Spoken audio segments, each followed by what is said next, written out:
Yeah, that makes sense. And I've done a lot of looking into this. I'm by no means an expert, but I've done a lot of research lately, and it looks like a lot of the wisdom is that hyperinflation encourages not savings but spending, and but not just any spending. They say buy hard assets, something that it's going to retain its value, like you're saying. What happens a lot is that people here, when they're buying, since they know exactly that, what you just said, that money isn't worth anything and it keeps losing value. What they do, of course, besides buying gold, what a lot of people do is buying cars, which in some way retains its value, and that happens a lot in Venezuela and some other Central American and South American countries. If people have a bit of money and they cannot afford a property, a real estate to put up for rent or something like that, they usually put it into a vehicle so as to have something that is valuable. Yeah, that makes sense. Now, what does the middle class look like now? I mean, people. You said that people lost hundreds of thousands of dollars. What percentage? Like, for instance, if I had money in the bank, what percentage? I know there it was several problems. One was that they had a bank holiday, and then when they did open it up, there was limits as to what you could take out. But how much did they lose? What percentage of value did they lose? Well, that's easy. We lost 66% of our. Wow, that's huge. Yeah, that's huge. And also with the bank holidays, I mean, lots of problems you would never have thought of occurred. For example, people that needed surgery so as to save their lives, they would need that money, but the banks wouldn't be open, so they would go to a judge and claim that money to save their own lives. And sometimes it was a day too late, and the money wasn't there, and people ended up dying because they couldn't afford the surgery. Well, here, That we kind of have. thing happened. Yeah, I think we'll be okay over here though because Obama's gonna make everything okay. Yeah, sure.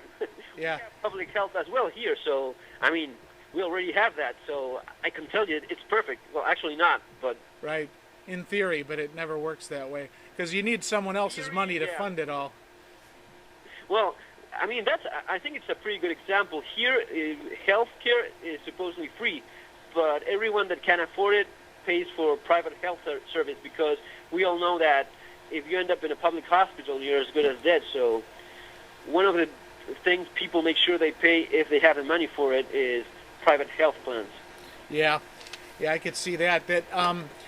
Another thing that comes to mind about this is that I believe that I saw a YouTube video series, a very long series about the hyperinflation and the collapse in Argentina, and it showed the people with the pots and pans and everything. And now I know you have weapons, and you were able to procure them.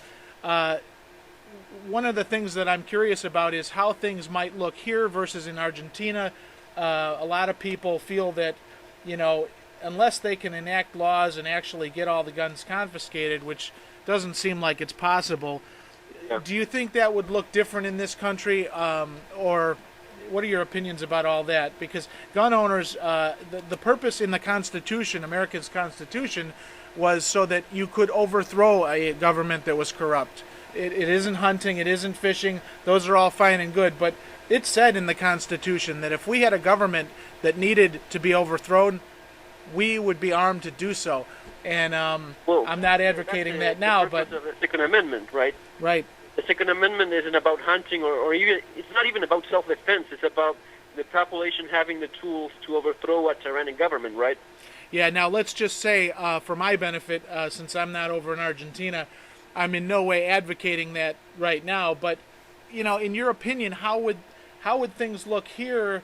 Would they be any different in that sense? I mean, the scene of people with pots and pans, I felt so, I felt for the people when I saw this because I'm thinking, what a helpless position to be in.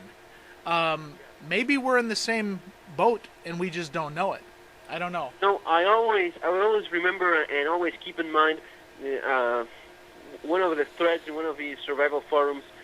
A guy, this happened many years ago. I think it was 2004, maybe, and we were talking, having a little discussion about what happened here in Argentina and how things would work in USA if something somewhat similar happened over there.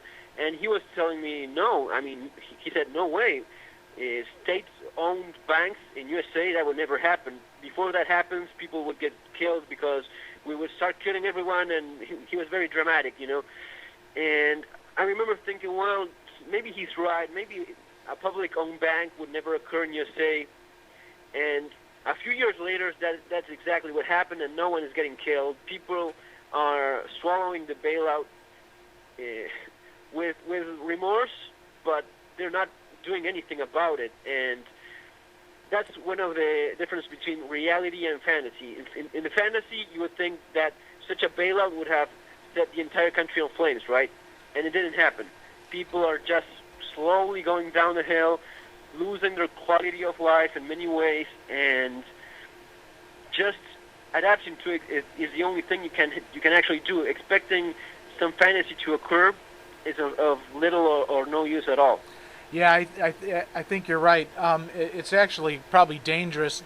You know, I don't know if you listen to Max Kaiser. I was checking out his show a little bit on YouTube, and I don't agree with everything he says, but one of the things that he pointed out, and I totally agree with this, and I never hear anyone talk about it, is he's over in France, and these are generalizations, of course, but he said over there, their politicians are afraid of the citizens.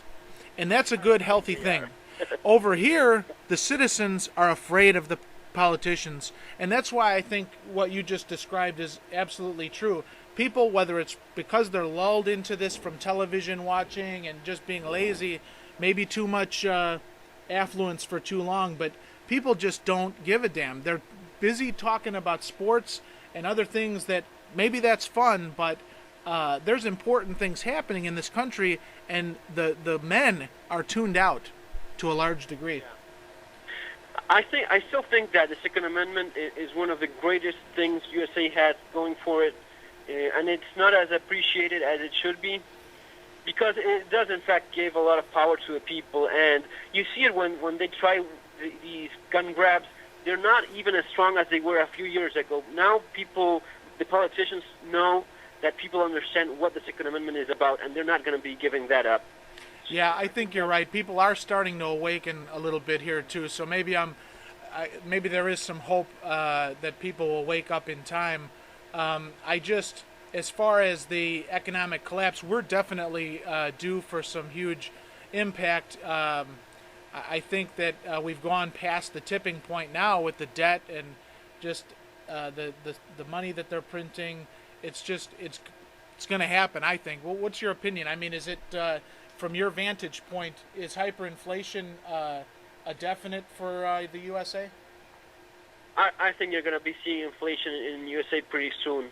And, yeah, I think it's pretty much unavoidable at this moment, especially if you consider China, the guys have been buying gold for 2 years now, as much gold as they can get their hands on.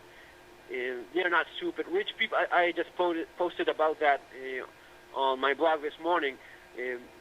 Some of the richest people in the world have been buying gold as well in their own way, buying gold mines the last couple of years. That's telling you something, and that's the only way in which you can 100% protect your savings from inflation. Now, what I hope would happen is not something violent or anything like that. What I think the next step should be is serious political involvement, putting the right people in positions of power so that they can make a difference, and get rid of all these politicians that don't exactly represent the people but represent small, strong economic groups. That would be the best thing that could happen at this point. Yeah, I agree too. The unfortunate part is that as these times get worse and worse, and the government grabs more and more power, I guess it's just going to be the luck of the draw whether or not we're able to come through it. I don't know.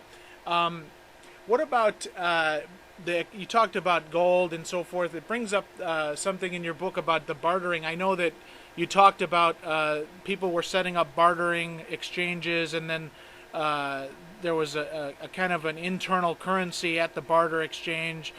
Does that still go on? How did that develop? What did it look like, and is it still going on? No, it's actually not going on anymore, and it just lasted maybe a couple of years.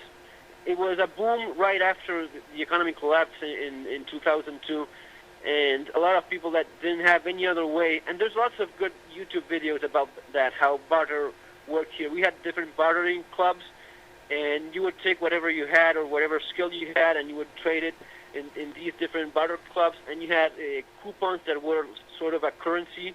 Because, of course, the problem with bartering is that you have to find someone that needs exactly what you're offering, and that's very hard, if not impossible. So some sort of currency is always needed.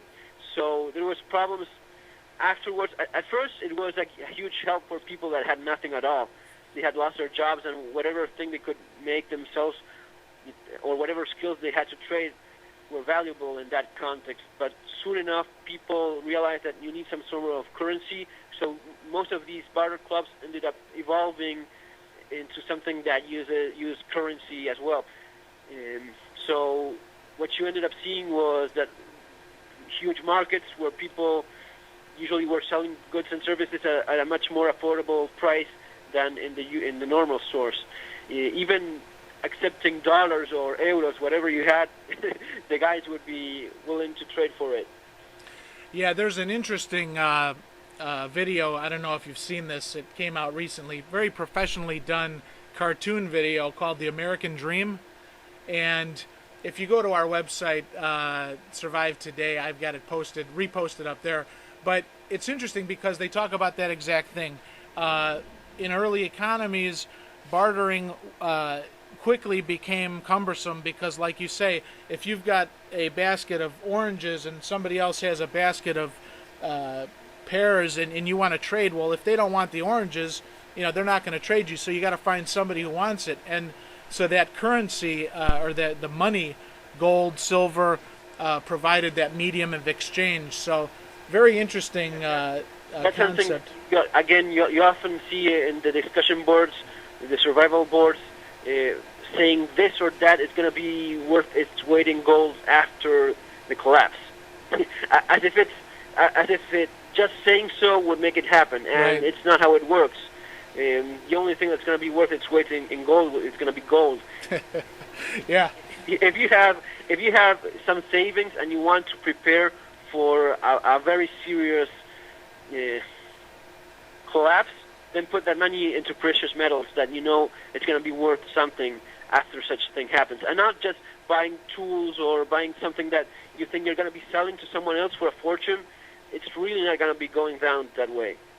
Yeah, I think, like you had said, you don't just throw out all of our advances, whether they be medical or economic, just because shit hits the fan. Granted, if it's like the road or some huge catastrophe that takes down all the infrastructure, then yes, then we're going to be in that situation. But a financial collapse is what we see on the horizon, and that doesn't necessarily mean that everything's going out the window. In your book, in the last chapter, you talk about a list of things you wish you would have done had you known to prepare ahead of time, and you also had your wife's opinion. Can you share some of that with us? Yeah, well, there's lots of things that if I could go back in time, I would have done differently. Mostly, I would have put everything I had into gold, or in that moment dollars, which kept its value as it was before. So that would have been the main thing I would have done. The thing is, I already had a good amount of preparedness. I already had weapons, so I wasn't one of the guys that was running to the gun store like I saw so many of them to buy a gun desperately and wanting it right now, and the guy in the gun store telling him, sorry, I really cannot give it to you right now because there's a waiting period and a process. So those are things I didn't have, I didn't experience. So when I say what would I have done differently, it's only relating to myself. If I have to give general advice for someone, it would be, first of all, having, of course, enough food and water stored in case the services are disrupted, or if there's looting and that kind of thing that stops what you normally would do in a city for a certain period of time. It's usually not that long, but the more food and water you have, the better. Food is It's something that lots of survivalists saw how useful it was once they lost their jobs. They had tons of ammunition and food, and what they realized they ended up using after they lost their jobs was food mostly, and that gives you a time frame so as to get another job, get more money, and get back on your feet. But if someone doesn't have a weapon of some sort, a firearm, a pistol, a handgun of some sort, that would be one of the first things I would encourage everyone to get. Not because you're going to be fighting zombies or anything like that, but because the general level of violence in the society is going to be much worse than you already see these days. And just having your load-bearing vest and your rifle and waiting for the zombies and the looters to come en masse, that's not going to solve the small things. What actually gets you killed isn't that kind of crime. What gets people killed here in Argentina is everyday petty crime. Getting shot over your shoes, getting shot over a couple of bucks you have in your wallet. And it happens all day long, every single day, and it's been going on for 10 years now. So that's what actually gets people in the end, not the mass of the horde of looters coming from the cities and attacking the poor people in the suburbs. Yeah, I totally see that. I grew up in the city here. I didn't live in a really bad area of the city, but I've been around the city quite a bit, and I know how that works. The crime is definitely going to go up. An interesting video I saw from the Rodney King riots in South Central Los Angeles, where they had some guys kind of leaning out the window of a car, and they were asking them, kind of what their opinion was of the whole situation. And they're kind of like, we don't need to be rioting here. We need to be going up there. And they were pointing up to the Hollywood Hills where all the rich people lived. We need to go up there, and we need to, So in some sense, there's probably this inherent fear in the haves that the have-nots are going to come and take it. But while that might be one scenario, I think, we need to be reasonable, and we need to be prepared for the small stuff, because it only takes one small incident to get you killed. The small stuff, getting shot with a 22 over your new shoes is killing you just as dead as catching a bullet in the middle of a riot. Yep. It's exactly the same thing in the end. So the thing is, it's not as impressive, it's not as flashy as a full outblown riot and looting. Riots here are something that you see almost on a daily basis. People looting stores, every now and then they get mad because of something and they start looting. I'm really not scared of looters or people breaking into a couple of stores and stealing everything. We see that almost on a daily basis in different parts of town because of almost any possible reason you can imagine. If the train workers are mad and they are blocking the streets and all of a sudden they start rolling with the police and getting at one another, and they start breaking into McDonald's or other stores and stealing stuff, it's really not what scares me. What scares me the most is the petty crime that happens on a daily basis all over the city, and you're just walking to buy a carton of milk across the street at 4 p.m., and you get shot by a kid that was walking over there and saw you. So that's what scares you the most. Then you have lots of other things as well. You have kidnappings that were things that we didn't see before. We didn't experience that kind of violence here. And all of a sudden they started kidnapping people just based on your looks, on the car you were driving. Kids that went to private schools, which are very common here, they stopped using the uniforms because the uniforms they had from school were a sign that at least the parent had a certain amount of money to pay for that. So the uniforms were suspended. All those little things that affect the way you live on every single day. It's not a particular episode. It's not something that is just going on for a couple of weeks, a couple of months. It goes on for years, and it's a different way of living. You just get used to it and try to adapt to it as best as you can.